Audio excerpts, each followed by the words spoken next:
Outraged, God expels them from heaven and banishes them into the depths of the earth.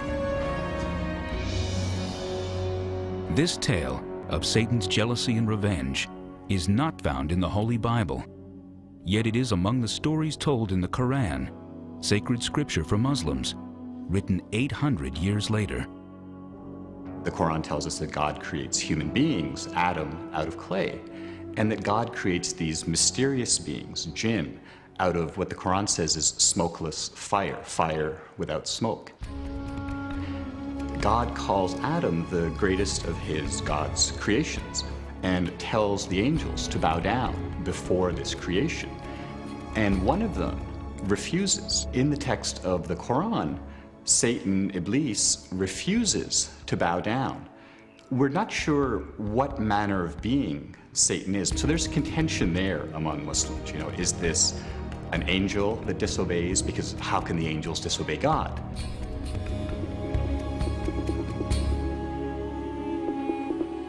For Christians and Jews, the creation story in Genesis leaves a lingering question. If Adam and Eve had 2 sons and no daughters, if no other humans existed, who gave birth to humanity? One of the Holy Bible's more puzzling omissions is found in the book of Genesis, in the story of Adam and Eve's son, Cain. He murders his brother Abel, is cursed by God, and becomes a fugitive. Then, suddenly, we learn that Cain has a wife who is pregnant. And Cain went out from the presence of the Lord and dwelt in the land of Nod on the east of Eden. And Cain knew his wife, and she conceived and bore Enoch. Anyone who's ever taught Sunday school is familiar with the problem that you talk about Cain getting married, and suddenly a million hands go up. Wait a minute, where did the wife come from? We know about Adam and Eve, of course, but what about their children, their sons? Who were the wives of the first males? I think that the Bible story is disturbing on many levels, but some people find it most disturbing in the way that it doesn't make literal sense. That Cain obviously can't marry somebody who doesn't exist, and they can't get to the deeper levels until they find some kind of peace with the narrative level, with the story of what happened. And so for many, until we can figure out who Cain's wife was, we can't discuss the deeper issues.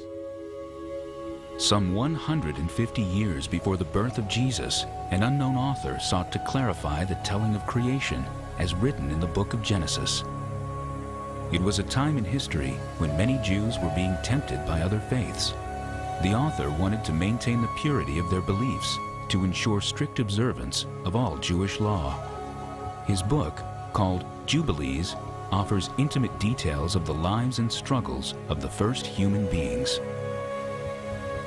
It begins with Moses. He is visited by an angel who reveals a secret behind-the-scenes version of Jewish history, from the very beginning of creation to the parting of the Red Sea. I would suggest that the book of Jubilees is what we would today call a fundamentalist book. Why? The book of Jubilees tries to answer unanswered questions, to cross every T and dot every I of the stories in Genesis. They bleep over the parts that they don't think are particularly important, and they dwell on the issues that they want answered. He wants to take it too literally, and therefore gets boxed into a corner of having to explain every detail. And it comes out creating more problems than it actually solves. Among the more disturbing revelations offered in Jubilees is a rather chilling answer to the mysterious and sudden appearance of a wife for Cain. Jubilees tells us that Adam and Eve have 9 sons and daughters, not just the 3 sons, Cain, Abel, and Seth, mentioned in Genesis. Jubilees also tells of Cain's younger sister, Awan, who becomes his wife. And Cain took Awan his sister to be his wife, and she bare him Enoch at the close of the 4th Jubilee. There is in the Bible a fairly powerful prohibition against incest, and clearly the idea that Cain married his sister would be very difficult for people. And it just shows how hard it was for people to accept that a new woman would come out of nowhere. It's interesting to have folks in the 21st century reading Jubilees. The same people who like reality TV, the same people who will go to a movie such as Aliens, who seem to really sort of enjoy gore, violence, sex. Those sorts of folks just would seem to love Jubilees. If the Bible is read as literal history, a story of the first humans that included incest would have been taboo and thus not acceptable for inclusion in the Holy Bible. Even so, why would this ancient author solve the problem of Cain's wife by having him marry his own sister? This is a culture that is a little bit nervous about foreign women. And one of the ways to get over your nervousness about foreign women is to marry women who aren't that foreign. The problem is you marry women who aren't that foreign, they tend to be related. It was important to the writer that God had chosen a pure race and that he had done this from the earliest times, and that this race had to remain pure. These would be the Jewish people in his own time, who were to refrain from intermarrying with their neighbors or really to have any contact with their neighbors to maintain purity. I quite frankly find the way Jubilees recasts the Genesis stories so objectionable.